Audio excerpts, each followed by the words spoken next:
नमस्कार, news India देख रहे हैं आप। मैं हूं आपके साथ सपना। हरिद्वार से मुख्यमंत्री पुष्कर सिंह धामी क्या कुछ कह रहे हैं, आपको सुनवाते हैं।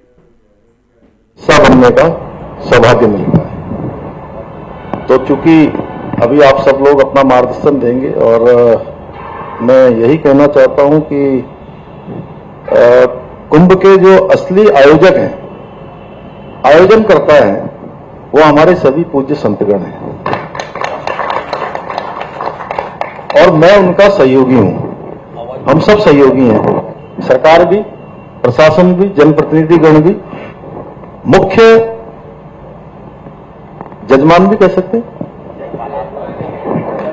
नहीं, कई बार क्या है कि ये उसमें इधर उधर बात हो जाती है, तो फिर वो मनन जी अगर मतलब जो भी आयोजन करता होते हैं तो वो आप लोग हैं, असली हितधारक आप लोग हैं और आपके साथ मैं भी हूं, पूरी सरकार है, हमारे सब जनप्रतिनिधिगण हैं। तो चूंकि अन्य एक छोटा प्रेजेंटेशन अभी आप सबके समक्ष आया है, हम पूरी तैयारी के साथ चीजों को आगे बढ़ा रहे हैं और उसमें आपके मार्गदर्शन से ही, आप सबके सुझाव से ही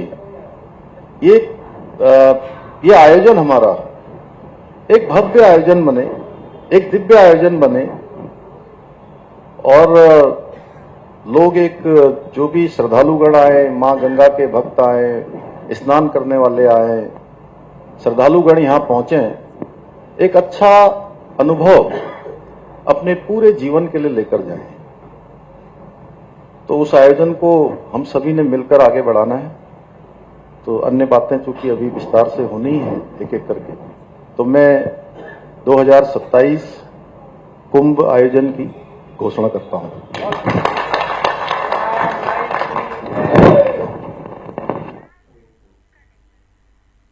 रुक करेंगे खबरों की ओर। अर्ध कुंभ 2027 को लेकर हरिद्वार में बड़ी बैठक आयोजित की गई। सीएम धामी संतों के साथ धामी चर्चा करेंगे। सीएम धामी अर्ध कुंभ को लेकर बैठक करेंगे। 13 अखाड़ों के प्रतिनिधि इसमें मौजूद रहेंगे। आयोजन को भव्य बनाने पर चर्चा होगी। बता दें, सीएम धामी इस बैठक में शामिल होंगे और आयोजन को भव्य बनाने पर चर्चा होगी। 13 अखाड़ों के प्रतिनिधि इसमें मौजूद रहेंगे। इस बैठक में आयोजन को भव्य बनाने पर चर्चा की जाएगी। अर्ध कुंभ 2027 को लेकर हरिद्वार में बड़ी बैठक आयोजित की जाएगी, जिसमें सीएम धामी संतों के साथ चर्चा करेंगे। सीएम धामी अर्ध कुंभ को लेकर बैठक करेंगे, जिसमें 13 अखाड़ों के प्रतिनिधि भी शामिल होंगे और इस आयोजन को भव्य बनाने पर चर्चा की जाएगी। सीएम धामी अर्ध कुंभ को लेकर बैठक करेंगे, जिसमें 13 अखाड़ों के प्रतिनिधि भी मौजूद रहेंगे और वहीं इस आयोजन को भव्य बनाने पर चर्चा की जाएगी। बता दें, 13 अखाड़ों के इस प्रतिनिधि भी इस बैठक में शामिल होंगे और वहीं चर्चा होगी आयोजन को भव्य बनाने पर। तैयारियां चल रही हैं। हमारे जितने भी समस्त अखाड़े हैं उनके प्रतिनिधिगणों के साथ माननीय मुख्यमंत्री जी की यहाँ पे बैठक प्रस्तावित है और उसी क्रम में यहाँ पे सारी व्यवस्थाएं की जा रही हैं। किन किन लोगों को बुलाया गया? सारे अखाड़ों को बुलाया गया? समस्त अखाड़ों को बुलाया गया, जनप्रतिनिधिगण हैं और कुछ अधिकारीगण हैं। क्या ये अखाड़ा परिषद की बैठक है या अखाड़ों के साथ बैठक? अखाड़ों के साथ बैठक है। 13 के 13 अखाड़े हैं, उनके जो प्रतिनिधि हैं, जो उनके द्वारा नामित किए गए हैं, वो सब यहाँ पे हैं। किन किन मुद्दों पर चर्चा होगी? क्या क्या विषय इसमें बैठक में रहने वाले हैं? क्योंकि अब हमारा 2027 में कुंभ प्रस्तावित है, तो उसी के क्रम में किस तरह से करना है, आयोजन किस तरह से होना है, उसी पे विस्तृत चर्चा।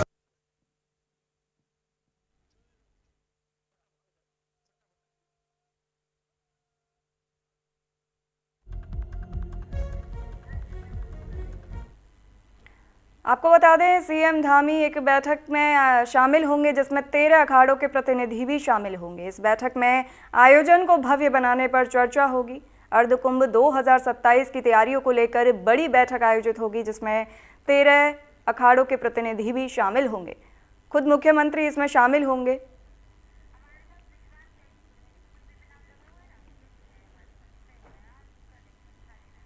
तमाम जानकारी के साथ हमारे सहयोगी विश्वास सैनी हमारे साथ लाइव जुड़े हैं।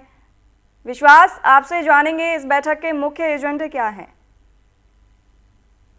जी हाँ, देखिए मैं आपको बता दूं, हरिद्वार के अंदर आज मुख्यमंत्री पुष्कर सिंह धामी जरूर पहुंच रहे हैं। और यहाँ पर जिस तरीके से मुख्यमंत्री धामी पहुंचे हैं, तो हरिद्वार के जितने भी 13 अखाड़े हैं, सबके प्रतिनिधि यहाँ पर उनसे बैठक करने के लिए पहुंच रहे हैं। बैठक में चर्चा होगी जो आने वाला कुंभ है 2027 का, वो किस तरीके से भव्य और दिव्य बनाया जाएगा और किस तरीके से उसको लेकर पूरी कार्यशैली रहने वाली है, उसको लेकर जरूर मुख्यमंत्री पुष्कर सिंह धामी यहाँ पर बैठक करने के लिए पहुंच रहे हैं। और साथ ही साथ मैं बता दूं कि पुष्कर सिंह धामी जिस तरह से यहाँ पर पहुंचे हैं, तो जितने भी 13 अखाड़े हैं, उन 13 अखाड़ों के प्रतिनिधि यहाँ पर पहुंचेंगे। पूरे 13 अखाड़े जो परिषद है वो नहीं, पूरे 13 अखाड़ों के जो प्रतिनिधि है वो यहाँ पर पहुंचेंगे, जो मुख्यमंत्री पुष्कर सिंह धामी के साथ आने वाले कुंभ को लेकर जितनी भी प्रक्रिया रहने वाली है, उसको लेकर जो पूरी जानकारी है वो साझा करेंगे। साथ ही साथ जो प्रशासन की ओर से तैयारियां होने वाली है या क्या तैयारियां रहेंगी, और कुंभ को लेकर किस तरीके से जो पूरे अखाड़े हैं उनकी पेशवाई कैसे होगी और समन्वय कैसे बनाया जाएगा सभी विभागों के साथ, उसको लेकर जो एजेंडा है वो जरूर तय किया जाएगा। जी जी, सीएम धामी संतों से किस किस मुद्दे पर चर्चा करेंगे, और वहीं ये भी बताइएगा कि 13 अखाड़ों के कौन कौन से प्रतिनिधि इसमें शामिल होने जा रहे हैं।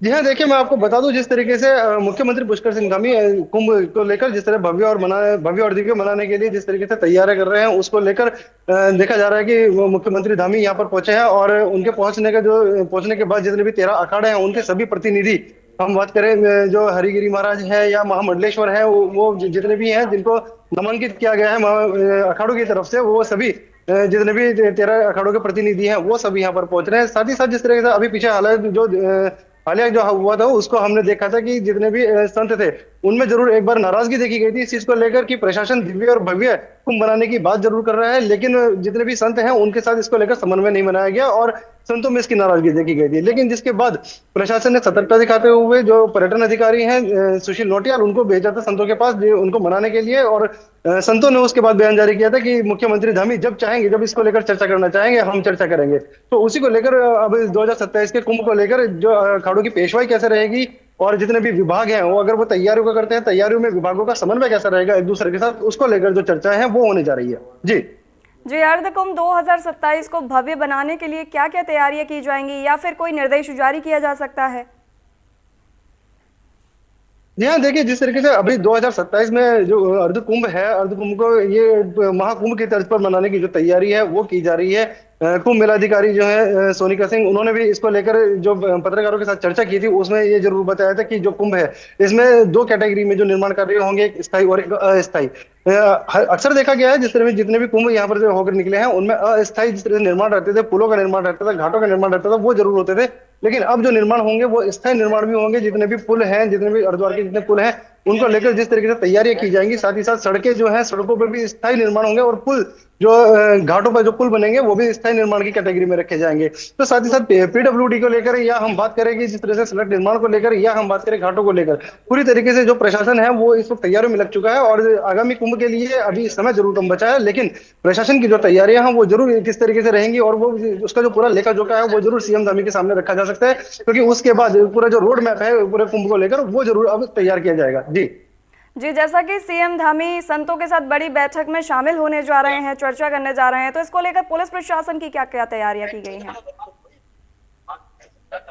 जी हाँ, बेशक जिस तरीके से मैं आपको बताऊं कि अभी सीएम धामी जिस तरह से यहाँ पर पहुंचे हैं और जितने भी साधु संत हैं उनके साथ जरूर इसको लेकर बैठक का जो दौर है वो जरूर अभी शुरू होने वाला है कि बैठक हो रही है। और इस बैठक में किस तरीके से जो तैयारियां हैं प्रशासन इसके कुंभ को लेकर प्रशासन की वो जरूर देखी जाएंगी। साथ ही साथ मैं अगर बात करूं इन बैठक को लेकर पुलिस प्रशासन जो तैयारी कर रहा है, पुलिस प्रशासन इस वक्त बिल्कुल सतर्क नजर आ रहा है। सभी चौक चौराहों पर इस वक्त पुलिस की जो तैनाती है वो देखी जा रही है। साथ ही साथ मैं बात करूं मेटल डिटेक्टर हो गया, डॉग स्क्वाड हो गया, इसको लेकर प्रशासन जो है पूरी तरीके से इसको मुस्तैद बना हुआ है, क्योंकि 13 अखाड़े जो है उनके प्रतिनिधि यहाँ पर पहुंच रहे हैं, मुख्यमंत्री धामी है, जनप्रतिनिधि है। साथ ही साथ जितने भी लाव लश्कर में मुख्यमंत्री धामी के लाव लश्कर में जितने भी अधिकारी मौजूद हैं वो सब यहाँ पर पहुंचे हुए हैं। तो इसके लेकर पुलिस प्रशासन की जो तैनाती है, मुस्तैदी है, वो जरूर यहाँ पर देखी जा रही है। पुलिस प्रशासन पूरी तरीके से सतर्क नजर आ रहा है। जी जी, बहुत शुक्रिया ये तमाम जानकारी के लिए।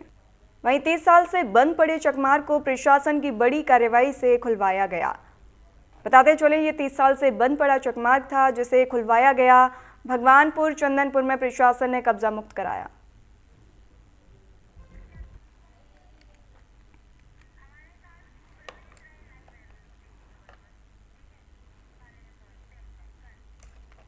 तमाम जानकारी के साथ हमारे सहयोगी प्रवेश राय हमारे साथ लाइव जुड़े हैं। प्रवेश, ये 30 साल से बंद पड़ा था चकमार्ग, क्या वजह थी? जी सपना, मैं आपको बता दूं कि जिस तरीके से प्रदेश में लगातार जो है अभियान चल रहा है, यानी कि ये कह सकते हैं कि जो जो प्रदेश के मुखिया हैं, मुख्यमंत्री पुष्कर सिंह धामी का जो अभियान है, अतिक्रमण हटाओ अभियान, वो लगातार जो जारी है। इसी के तहत रुड़की स्थित भगवानपुर चंदनपुर गांव में जो चक्रोड था, चक्रोड यानी कि कहें कि खेत में जाने वाली जो सड़क थी 30 साल से बंद पड़ी थी, यानी कि जो वहां पे लोग थे उन्होंने कब्जा किया हुआ था, जिसको 30 साल से उन लोगों के द्वारा कब्जा किया हुआ था।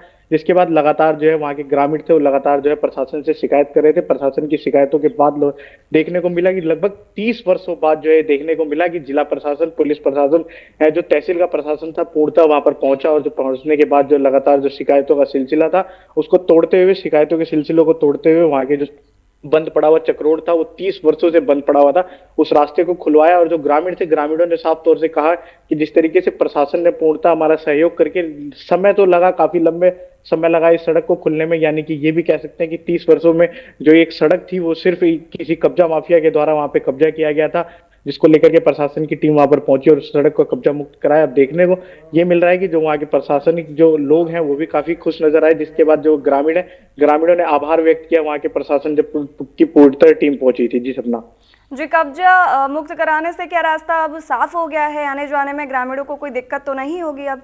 जी सपना, जिस तरीके से चक्रोड था, चक्रोड यानी कि खेत में जाने वाली सड़क, बार बार बताएंगे, चक्रोड यानी कि जो खेत में जाने वाली सड़क थी उस पे जो कब्जा किया हुआ था, कब्जा वहां से हट गया है। और अब देखना होगा कि आने वाले समय में जो कब्जाधारी थे, जिन लोगों ने कब्जा किया हुआ था, इस तरीके का दोबारा कोई कब्जा करेंगे, किस तरीके का कृत्य करेंगे। लेकिन जो फिलहाल वहां की स्थिति है, वो जो सड़क है वो पूर्णतः खाली हो चुकी है। जो ग्रामीण है उन लोगों को खेत में जाने में काफी दिक्कतों का जो अभी तक सामना करना पड़ रहा था, लेकिन जो अब है वहां पे काफी सूक्ष्म तरीके से, यानी कि ये कह सकते हैं सुगम तरीके से वो लोग अपने खेत में पहुंच पा रहे हैं। जी प्रशासन ने इसे खुलवाने के लिए क्या क्या कदम उठाए, साथ ही कोई विरोध या तनाव देखने को तो नहीं मिला? जी सपना, जिस तरीके से 30 वर्षों से कब्जा था, लगातार ये स्टे का सिलसिला था वो चल रहा था, जिस तरीके से जो कब्जाधारी थे वो स्टे लिए जा रहे थे, जो ग्रामीण थे वो वहां से हटवाने की मांग कर रहे थे। तो जब ये सिलसिला लगातार चलता चला है, तो जब वहां की जो जिलाधिकारी मयूर दीक्षित है उन्होंने पाया कि ये जो सड़क है, ये सड़क यानी कि ये जो कह सकते हैं कि ग्रामीणों के लिए चक्रोड ही है, जो कब्जाधारी है वो गलत है, इसको देखते हुए जब उन्होंने टीम का गठन किया तो वहां पे जो रुड़की मजिस्ट्रेट यानी कि दीपक रामचंद्र सेठ वहां पर पहुंचे, और जो तहसील के अन्य प्रशासनिक अधिकारी थी, नायब तहसीलदार थे, पटवारी थे, कानूनगो थे, सब वहां पर पहुंचे। और जो विरोध यानी कि ये कह सकते हैं कि कब्जाधारियों से विरोध हो सकता था, इसको बचाने के लिए जो पुलिस प्रशासन की मदद मांगी गई, तो वहां के जो रुड़की कोतवाली की जो पुलिस है वो भी वहां पर पहुंची थी, जिसको देखते हुए कि जो कब्जाधारी थे वो पीछे हट गए, यानी कि साफ तौर से कह सकते हैं कि पुलिस से टकराना उन्होंने बिल्कुल भी जरूरी नहीं समझा, जिसको देखते हुए वो पीछे हटने के बाद जो वहां पे जो कब्जा था वो कब्जा छुड़वा लिया गया है। और जो वहां से जो ग्रामीण है वो काफी खुश नजर आ रहे हैं। जी बहुत शुक्रिया ये तमाम जानकारी के लिए। इसी बीच आगे बढ़ेंगे। देहरादून में गन्ना मूल्य को लेकर सियासत एक बार फिर तेज हो गई है, जहां मुख्यमंत्री पुष्कर सिंह धामी ने हाल ही में सीएम आवास पर गन्ना किसानों से मुलाकात की थी। बैठक में उन्होंने किसानों को हर संभव सहयोग का भरोसा भी दिया और इस दौरान गन्ना चखते हुए उनकी तस्वीरें भी सामने आईं। अब इस सीट पर पूर्व मुख्यमंत्री हरीश रावत ने तंज कसा है और राज्य सरकार के खिलाफ मौन व्रत रखा है। हरीश रावत का कहना है कि उत्तराखंड के किसान लगातार मुश्किलों का सामना कर रहे हैं। पहाड़ के किसान नीतिगत कमजोरियों से परेशान हैं, जबकि मैदानी किसानों को उनकी मेहनत की उपज का उचित मूल्य नहीं मिल रहा। हरीश रावत ने राज्य सरकार से मांग की है कि गन्ने का खरीद मूल्य 450 रुपये प्रति क्विंटल तुरंत घोषित किया जाए, ताकि किसानों को राहत मिल सके। के किसान परेशान हैं।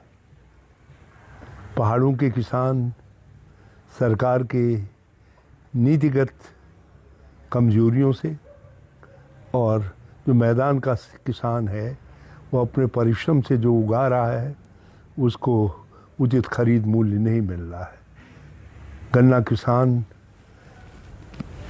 गन्ना अपने चीनी मिलों में दे रहे हैं, मगर उनको पुराने ही रेट पर कहा जा रहा है डालो।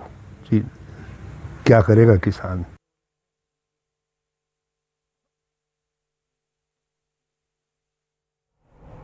आगे बढ़ेंगे। हरिद्वार में कनखल थाना क्षेत्र के जियापोता में बड़ा हादसा हो गया, जहां दो बाइकों की आमने सामने टक्कर हो गई, जिसके बाद ट्रक और बस की चपेट में आकर दो लोगों की मौके पर ही दर्दनाक मौत हो गई। हादसे के वक्त दोनों बाइकों पर 4 लोग सवार थे। टक्कर इतनी तेज थी कि एक बाइक सवार ट्रक के नीचे और दूसरा बस के नीचे चला गया।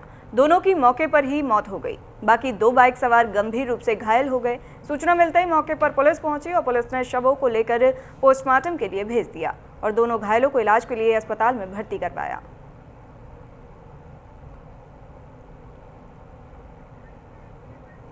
बताते चले, वहीं घटना को लेकर स्थानीय लोगों में भारी रोष देखने को मिल रहा है। वहीं पुलिस के अनुसार हादसे के बाद ट्रक और बस चालक दोनों मौके से फरार हो गए। पुलिस ने वाहनों की तलाश ली और पूरे मामले की जांच तेज कर दी है। उत्तराखंड क्रांति दल ने वरिष्ठ नेता दिवंगत दिवाकर भट्ट के निधन पर एक भावपूर्ण शोक सभा का आयोजन किया। इस दौरान पार्टी पदाधिकारियों और कार्यकर्ताओं ने 2 मिनट का मौन रखा और उन्हें श्रद्धांजलि अर्पित की। शोक सभा में वक्ताओं ने दिवाकर भट्ट के संघर्ष में जीवन, उनके सरल और सहज व्यक्तित्व और उत्तराखंड राज्य आंदोलन में निभाई गई उनकी अग्रणी भूमिका को याद किया। वक्ताओं ने कहा कि दिवाकर भट्ट प्रदेश की राजनीति में वैकल्पिक सोच, जन सरोकारों और क्षेत्रीय अस्मिता की एक मजबूत आवाज थे।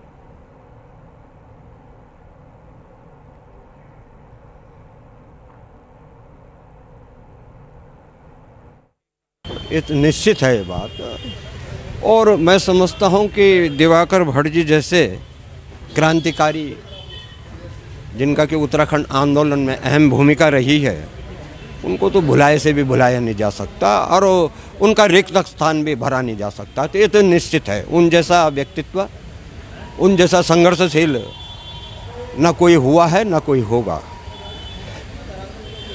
दल का सीधा मानना यह है कि रामनगर में पुलिस को अवैध शराब तस्करी के मामले में बड़ी कार्रवाई की। पुलिस ने जहां आबकारी टीम ने आसपास के इलाकों में छापेमारी की, जिससे तस्करों में हड़कंप मच गया और कोसी नदी में कूदकर पानी के बहाव का सहारा लेकर मौके से फरार हो गए। वहीं छापेमारी के दौरान टीम ने भारी मात्रा में अवैध कच्ची शराब भी बरामद की। साथ ही टीम ने फरार तस्करों के खिलाफ मुकदमा दर्ज किया और आगे की कार्रवाई में जुट गई।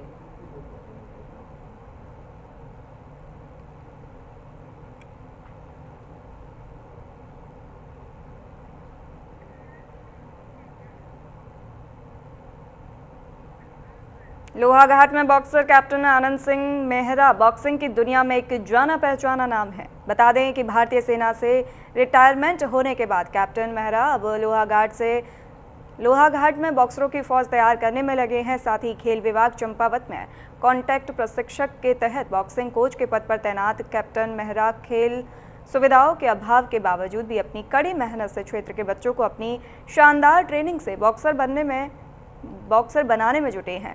तो वहीं बॉक्सिंग खिलाड़ियों ने शासन प्रशासन से बॉक्सिंग के लिए सुविधा और बॉक्सिंग रिंग व शेड निर्माण की मांग उठाई है।